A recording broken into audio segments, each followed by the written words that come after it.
Chapter 1. During an interval in the Melvinsky trial in the large building of the law courts, the members and public prosecutor met in Ivan Igorovich Shebek's private room, where the conversation turned on the celebrated Krasovsky case. Fyodor Vassilievich warmly maintained that it was not subject to their jurisdiction.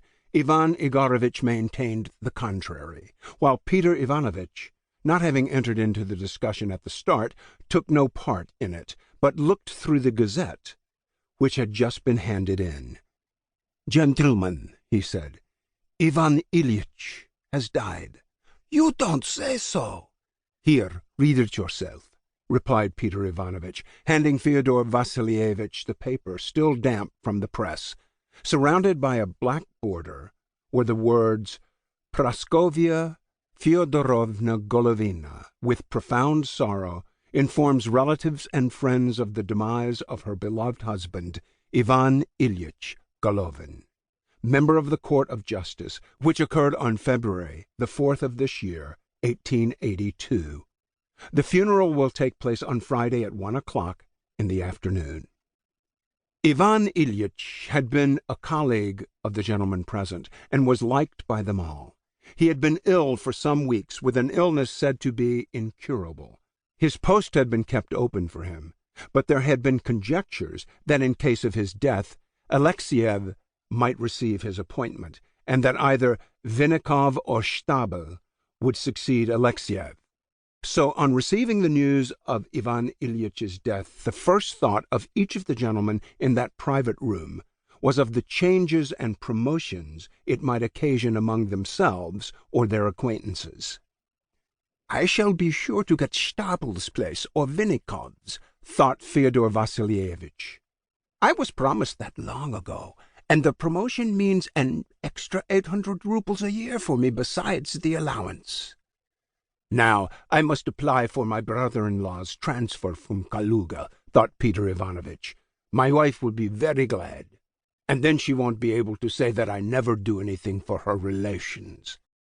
"I thought he would never leave his bed again," said Peter Ivanovich aloud. "It's very sad." But what really was the matter with him? The doctors couldn't say. At least they could, but each of them said something different. When last I saw him, I thought he was getting better. And I haven't been to see him since the holidays. I always meant to go. Had he any property? I think his wife had a little, but something quite trifling. We shall have to go see her. But they live so terribly far away. Far away from you, you mean? Everything's far away from your place. You see, he never can forgive my living on the other side of the river," said Peter Ivanovich, smiling at Shebek. Then, still talking of the distances between different parts of the city, they returned to the court. Besides considerations as to the possible transfers and promotions likely to result from Ivan Ilyitch's death, the mere fact of the death of a near acquaintance aroused, as usual, in all who heard of it, the complacent feeling that it is he who is dead, and not I. Each one thought or felt, well, he's dead, but I'm alive. But the more intimate of Ivan Ilyitch's acquaintances, his so-called friends, could not help thinking also that they would now have to fulfill the very tiresome demands of propriety by attending the funeral service and paying a visit of condolence to the widow. Fyodor Vassilievich and Peter Ivanovich had been his nearest acquaintances. Peter Ivanovich had studied law with Ivan Ilyich, and had considered himself to be under obligations to him.